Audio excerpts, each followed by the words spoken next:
రైతు రుణమాఫీ, పొలాలు సహా ఇళ్లకు ఫ్రీ కరెంట్, ఫ్రీ సిలిండర్స్, ఉచిత రవాణా, రైతులు, మహిళలు, యువతకు అకౌంట్లోకి నగదు బదిలీ వంటి ప్రోత్సాహకాలతో ఒత్తిడి పెరుగుతోందని రిజర్వ్ బ్యాంక్ ఆఫ్ ఇండియా హెచ్చరించింది.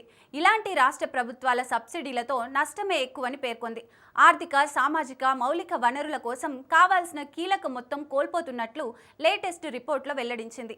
ఈ మేరకు గురువారం రోజు state finances A study of budget of 2024-25 పేరిట నివేదిక విడుదల చేసింది. ఇంకా ఈ రిపోర్ట్లో ఏం చెప్పిందో పూర్తిగా తెలుసుకుందాం.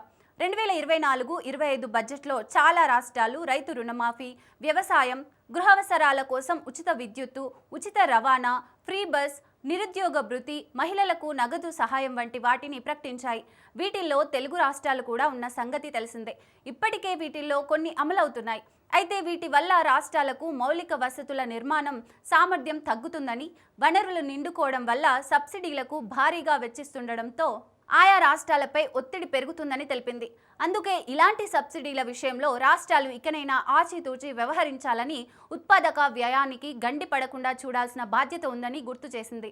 గత 2 దశాబ్దాల్లో రాష్ట్రాలు పన్ను వ్యయాల సంస్కరణలతో తమ ఆర్థిక స్థితిని బలోపేతం చేసుకున్నాయి. ఇంకా స్థానిక సంస్థలకు సరిపడినంత తగిన సమయానికి నిధులు పంపిణీ కావాలంటే స్టేట్ ఫైనాన్స్ కమిషన్ల బలోపేతం అవసరం. అయితే రాష్ట్ర ప్రభుత్వాలకు చెందిన విద్యుత్ పంపిణీ సంస్థలు రాష్ట్ర ఆర్థిక వనరులకే సవాళ్లు విసురుతున్నాయి.